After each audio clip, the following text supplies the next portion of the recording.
Choy la lemongrass.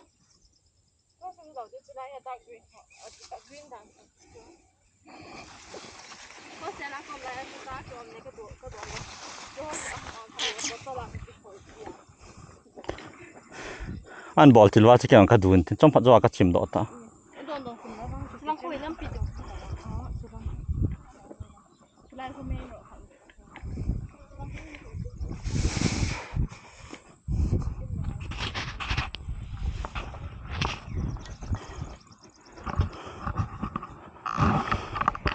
Thế mà chỉ là cái ta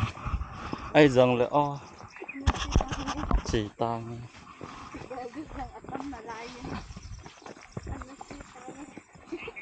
speaker này pa cho hát hành lang hay là cái phụ thể nha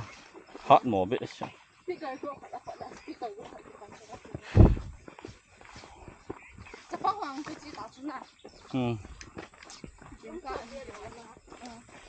cái hòm sọt bên này vậy nhỏ bỏ đi cái hậu chứ là em hồn cậu sọt đâu mòn anh ta hỏi là mình sang cái này phụ nha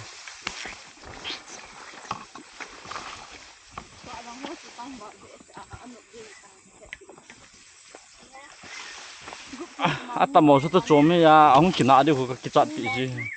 ông làng gì vậy tên nào cái họ là họ làm thầy đã thế nào